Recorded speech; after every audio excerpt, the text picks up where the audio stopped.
Shall We Have a Federal Department of Education by J. Gresham, Machen, 1926, an address delivered before the Sentinels of the Republic, Washington, D.C., January 12, 1926, reprinted from the Woman Patriot, February 15, 1926, into the Journal of Christian Reconstruction. Quote, if liberty is not maintained with regard to education, there is no use trying to maintain in any other sphere. If you give the bureaucrats the children, you might just as well give them everything else, unquote. Professor Machen.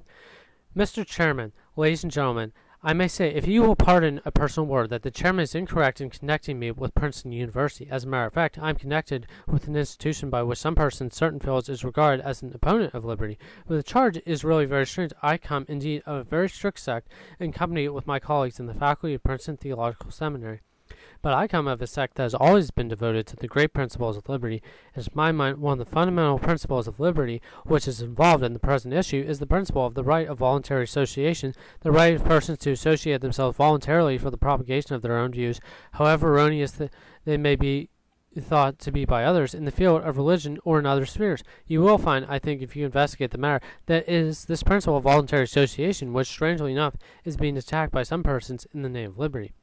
People seem to have a notion that a voluntary organization, religious or otherwise, is not free to exclude from the body of its official representatives those who hold principles which are diametrically opposed to its own, but as a matter of fact, the principle of voluntary association, with maintenance of the purpose for which voluntary association is formed, is the very roots of human liberty. But with that right of voluntary association goes insistence upon the most complete tolerance on the part of the state, which is an involuntary association over against all other bodies, religious or social or whatever they may be, no matter how deleterious to the common welfare some men may think that they are. It is time to come to this special subject upon which I have been asked to speak. Shall we have a federal Department of Education? One bill, S.291-HR 5000, has been introduced to the present Congress, which looks directly to the establishment of such a department. Another bill, H.R. 4097, not only provides for the establishment of such a department, but also provides in very radical form for the principle of federal aid to the states, laying down even very definite conditions on which that aid may be received. Another bill, S. 1334, has been introduced, and various proposals, as you know, have been made looking to the reorganization of the federal departments. What the ultimate relationship between these measures and the establishment of a federal department will be, we cannot now tell, but I think that it is clear that just as the present junction, in view of the very widespread support which the proposal has received, the question of a federal Department of Education is very decidedly before the country. Do we want a federal Department of Education, or do we not? I think we do not. I'm asking your permission to tell you very briefly why. We do not, I think, want a federal Department of Education, because such a department is in the interest of a principle of uniformity or standardization in education, which, if put into practice, would be the very worst calamity into which this country could fall. This measure cannot be understood unless it be viewed in connection with related measures like the so-called Child Labor Amendment, or like the Sterling Reed Bill, which his predecessors and his successor, which provide for federal aid to the states, and which really would have taken away what measure of states' rights we possess. People think very loosely in these days about receiving gifts, but on the basis of some observation of the reception of gifts in the educational field, I think I may give it as my opinion that a gift in the educational field always has a string tied to it. That may be observed with reference to various educational foundations. They provide ostensibly sometimes that the liberty of the institution to which they appropriate funds is to be maintained, but in a very few years you will find that such institutions have become completely subservient to an outside board of control.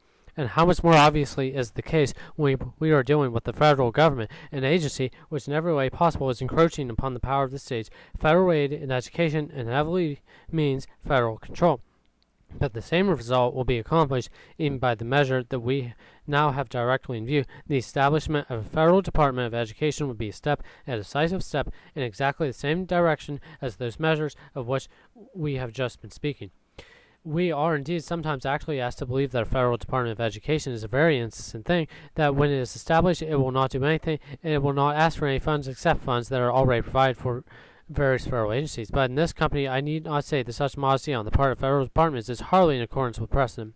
As a matter of fact, it seems to be the fixed habit of every federal bureau to ask for all the funds they can get. I think that we may lay it down as a general principle that the more these bureaus get, the more they want. And if we have a full-fledged Department of Education with a secretary of salary of $15,000 and with hosts of other officers below that, we shall have a great federal agency which is certain to embrace a larger and larger number of activities. and we shall have taken the really decisive step towards centralized control. It will be an extremely difficult, if not an absolutely impossible thing to keep the Federal Department of Education as a merely paper fair and to prevent it from so extending its activities as to secure exactly the same results in the long run as the results that were aimed at by the so-called Child Labor Amendment and the Sterling Reed Bill. It is clear, therefore, that if we want to defeat this tendency in the educational field, now is the time to do it. The reason I am opposed to this proposal is that it represents a very ancient principle in the field of education, which, it seems to me, has been one of the chief enemies of human liberty for several thousand years. The principle, namely, that education is an affair essentially of the state, that education must be standardized for the welfare of the whole people and put under the control of the government, that personal idiosyncrasies should be avoided. This principle, of course, was enunciated in the classic form in ancient Greece. It is the theory, for example, that underlies the Republic of Plato.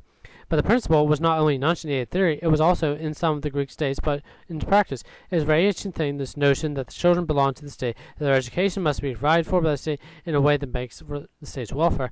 But that principle, I think you will find, if you examine human history, is inimical at every step to liberty. If there is any principle that is contrary to the whole genius of the Anglo-Saxon idea in government, it seems to me that is the principle of thoroughgoing state control in education. Of course, we have a great many prophets of it today. I suppose the basic idea of Mr. H.G. Wells in his popular outline of history, the solution of the problem of state, Mr. Wells believes, is in education, and by undertaking this problem in a more efficient way possible because of increased ease of communication, the modern state can accomplish what the Roman Empire failed to accomplish. I am willing to admit that in some fields standardization is an admirable thing. For example, standardization is an admirable thing in the making of Ford cars, but just because it is an admirable thing in the making of Ford cars is a very harmful thing, I think, in the case of human beings. The reason is that Ford car is a machine and a human being is a person. There are indeed a great many men in the modern world who deny the distinction. At this point, we have an illustration of the utter falsity of the popular notion that philosophy is no practical effect upon the lives of people, and it does not make any difference what a man believes in the sphere of ultimate reality. For the whole tendency that we are fighting today has an underlying a rather definite theory. Ultimately, underlying it, I suppose, is the theory of the behaviorists that the human race has at last found itself out, that it has succeeded in getting behind the scenes, that has pulled off from human nature those tawdry trappings in which the actors formerly moved upon the human stage, that we have discovered that poetry and art and moral responsibility and freedom are delusions, and that mechanism rules all. It is a mistake, we are told, to blame the criminal. The criminal is exactly what he is obliged to be, and good people are obliged to be exactly what they are. In other words, liberty is a delusion, and human beings are just somewhat complicated machines. It is probably not a thing which has come into the consciousness of very many people, but it is a fact all the same that present-day education, to a very large extent, is dominated by exactly this theory in one form or another. It is dominated partly by persons who hold the theory consciously, but is dominated by a great deal more persons who have not the slightest notion what the ultimate source of their ideas in the field of education really is, or what the result of them will be, but who are putting them into practice all the time. What is the result of the application of this mechanistic theory in the sphere of education? I have no hesitation from my part in saying that the moral result is most lamentable. The result is simply intellectual as well as moral decline. It is obvious, I think, that there has been a moral decline, but what is not always observed is that there is also today a most astonishing and most lamentable intellectual decline. Poetry silent, art is imitative or else bizarre. If you examine the products of present-day education, you will have to search far to find where you find a really well-stocked mind. I am not unaware, indeed, of the advantages of modern education. I am not unaware of the fact that a large number of persons can read and write than formerly was the case. But despite all that, I am still obliged to bring against the educational tendency of the present day in the sphere of public education the charge that the product is lamentably faulty. We are told, that the old-fashioned notion of really learning things is out of date. Some time ago, I heard one educator, a rather well-known man, tell a company of college professors that it is a great mistake to think that the business of the college professor is to teach the student anything. The real business of the college professor, he says, is to give the students an opportunity to learn, and what the student is in the college to do is to unify his world. I am afraid that the students make a poor business of unifying their world for the simple reason that they have no world to unify. They have not acquired a large enough number of facts to even practice the mental business of putting facts together. They are really being starved for want of facts. There has been an absurdly exaggerated emphasis on methodology at the expense of content in education, and the methodology that is actually advocated is based upon the false and vicious theory to which I have just referred, a false and vicious theory that destroys all the higher elements in human life. With the persons who advocate this theory, I cannot bring myself to agree. Somehow I cannot believe that the higher things in human life are delusions, and that only the lower things are real. And therefore I do believe in freedom, and I do believe that persons are different from Ford cars. What you want in a Ford car is just as little individuality as you can get. Sometimes, indeed, I may say that on the basis of my experience with the four cards, sometimes you get entirely too much individuality. I soon learned by my own experience before the days of self starts that sometimes the four will start and sometimes it won't. And if it won't, there is no use whatever in giving it any spiritual advice. Sometimes, in spite of what Mr. Four can do, there has been an undue amount of individuality in this four card. But the aim of the whole activity, at any rate, whatever the result may be, is to produce a thing that shall have just as little individuality as possible. The aim is that every four card shall be just as much like every other four card as it possibly can be made. The aim of education, on the other hand, dealing as education does with human beings, is exactly the opposite. The aim of education is not to conform human beings to the same fixed standard, but to preserve individuality, to keep human beings as much unlike one another in certain spheres as they possibly can be. But that great aim of education, that personal, free, truly human aspect of education, can never have justice done to it under federal control.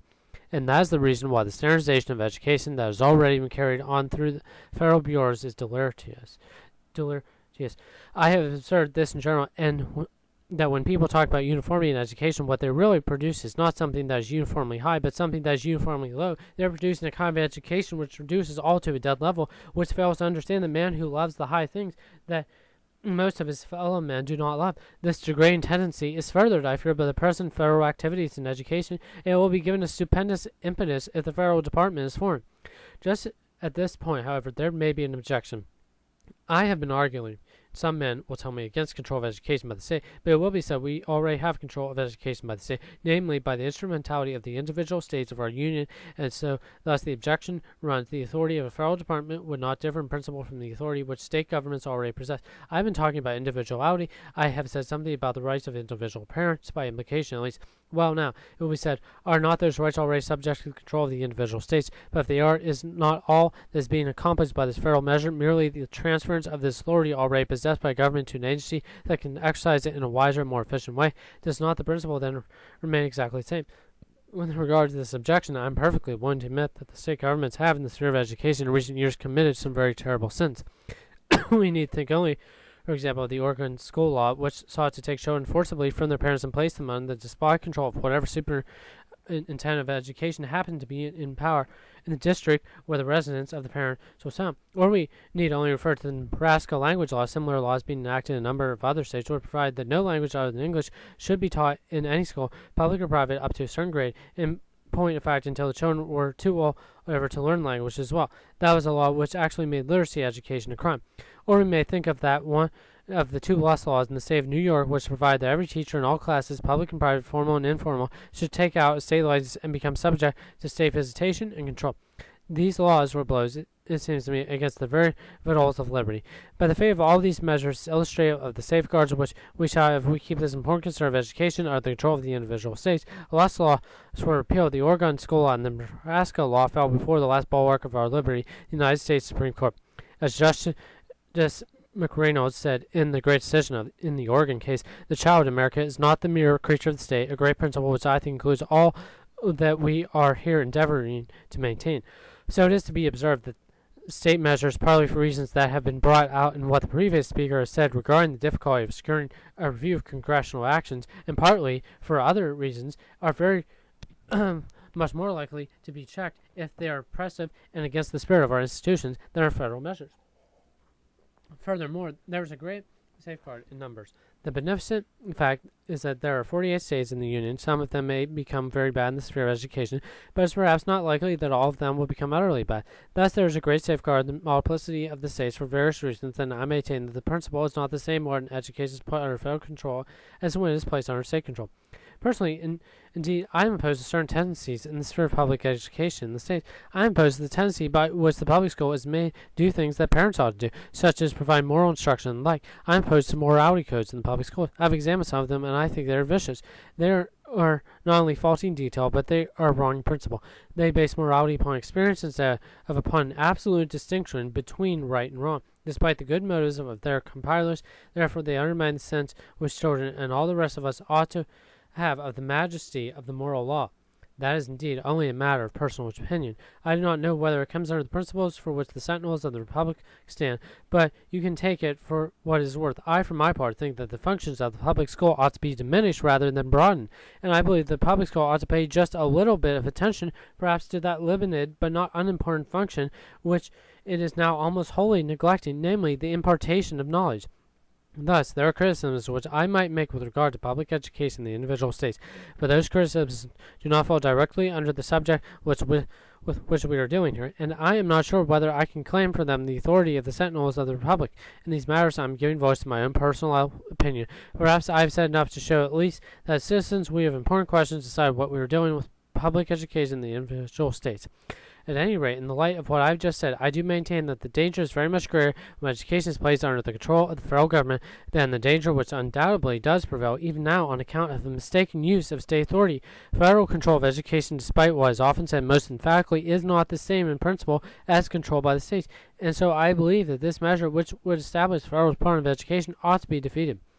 But I think that a great deal more than that ought to be done. I think not only this particular measure ought to be defeated, but the whole tendency that is represented by this measure ought to be defeated, the tendency towards a centralized standardization in education. At this point, it is true, some persons hold up their hands in horror. Do you mean to say, they ask us, that we are actually going to continue to turn this important matter over to 48 separate and distinct states, say nothing of the idiosyncrasies of individual parents who want to send their children to all sorts of peculiar private schools, who want to send their children to all sorts of and church schools? What other confusion we shall have if we permit this sort of thing? Why, if we have this unlimited freedom of private schools and so on, we shall make a perfect mess of it. Well, with regard to that, I may say that I think it is a good deal better to have confusion than it is to have depth. For my part, I believe that in the sphere of education there ought to be the most unlimited competition between one state and another, and competition between state school and private schools. But, as I said, do you not believe in equal opportunity? Surely the federal government ought to help the states so that there will be equal opportunities for all children in the whole country. Now, I'm bound to say, quite frankly, with regard to this matter of equal opportunity, that I am dead opposed to it. What ought you to do? A state that does not provide opportunities for its children equal to the opportunities that are provided by some other states. Ought you to tell the people of that state that it does not make any difference, because if they do not do the thing, that somebody else will do it for them? I think not. There ought to be unlimited competition in the sphere of education between one state and another state, and between state schools and private schools. State schools are to be faced at every moment by the health-giving possibility of competition on the part of private schools and church schools. Only that will keep state education in a healthy way. Of course, I understand perfectly well the competition in certain spheres has disadvantages, and I'm not going to talk about that. In some spheres, it may have to be checked. We are not discussing that difficult question here, but when it comes to the sphere of the mind, I believe in the absolute unlimited competition. Anything else than that, it seems to me, will cause stagnation and death. But people say, how about efficiency? Well, I think if the truth must be known that the word efficiency is one of the most misused words in language, many persons seem to suppose that the mere use of the word constitutes an argument. They seem to suppose that you ought to regard it as a sufficient argument in favor of anything whatever when that thing is said to be efficient. I notice also another word that is used in a somewhat similar way is the word sincere. It often seems to be supposed that it is an argument in favor of a person who disagrees with us when the fact is established that he is perfectly sincere. It seems to be supposed that the fact that he is sincere constitutes a reason why I ought to agree with that person in a question. But how absurd that is. As a matter of fact, the more sincere a man is in his advocacy of the thing that is wrong, the more opposed to him I am. Not the more opposed to him in my estimate of his moral character. I may respect him personally because he is sincere, but the more opposed to the measures that he advocates. The more sincere he is in favor of something that I regard as bad, the more dangerous he is likely to be. It is somewhat the same with regard to this matter of efficiency. Some men think it is admirable for its own sake, but surely efficiency involves doing something. In our attitude, the efficiency all depends on whether the thing that is being done is good or bad. A man does not admire efficiency very much when the efficiency is working to his disadvantage. You have all probably heard the story about the tramp that got up to the 4th floor of the department store. Floor walker on the 4th floor kicked him down to the 3rd floor, and there he fell foul of the floor walker on the 3rd floor, who kicked him down the 2nd floor, and then the floor walker on the 2nd kicked him down to the ground floor, and then the floor walker on the ground floor kicked him outside. He landed on his back outside, and when he got up, he remarked in great admiration, "My, what a system!" I am unable to attain quite what measure of complete detachment that was attained by that tramp. Men want us to be overcome by admiration for a system that is working us harm. For my part, I flatly refuse. I am reminded of what Dr. Fabian Franklin said some years ago in an article in the Yale Review. Some persons, he said, in effect, think that an objection to socialism is that it would not work. But so far as he can concerned, he said his objection was rather that it might possibly work. So it is with this federal control of education. The better it works, the worse it suits me. And if these people had their way, if everything could be reduced to a dead level, if everybody could be made like everybody else, if everybody came to agree with everybody else because nobody would be doing anything at all for himself, if all could be reduced to this harmony, do you think that the world would be a good place under those circumstances? No, my friend. So it would be a drab, miserable world with creature comforts in it and nothing else, with men reduced to the level of the beasts, with all the higher elements of human life destroyed. Thus, I'm in favor of efficiency if it is directed to a good end, but I'm not in favor of efficiency if it is directed to something that is bad. As a matter of fact, federal departments are not efficient, but probably the most inefficient things on the face of this planet. But if they were the most efficient agencies the history has ever seen, I should, in this field of education, be dead opposed to them. Efficiency in a good cause is good, but I'm opposed to federal efficiency in this sphere because the result of it is a thing that I regard as bad, namely slavery. And I am not inclined to do what a great many people do today. I am not inclined to write freedom in quotation marks as though it were a sort of joke. I believe, on the contrary, that it is something that is very real, and ounce of freedom is worth a pound of efficiency. I think, too, that we may discern within the last year just the beginning of the rise of the love of liberty again in our people. I hope, therefore, that this measure may be defeated, and that all measures may be defeated that look in the same direction, and that we may return to the principle of freedom for individual parents in the education of their children, in accordance with their conscience, as the principles of freedom for the states, and to the reliance upon the multiplicity of them for preservation of those things that have made our country great. It is to be hoped for that the indications of returning love of liberty, which are just beginning to appear, are not illusory, but that America, despite opposition, is going to return to the freedom that used to be the very atmosphere that she breathed. But let's be perfectly clear about one thing. If liberty is not maintained with regards to education, there is no use trying to maintain it in any other sphere. If you give the bureaucrats the children, you might as well just give them everything else. That is the reason why I think that every one of us ought to be opposed with all his might and main to the sinister legislative measure that we have been considering today. No, we do not want a federal Department of Education, and we do not want in any form whatever the slavery that a federal Department of Education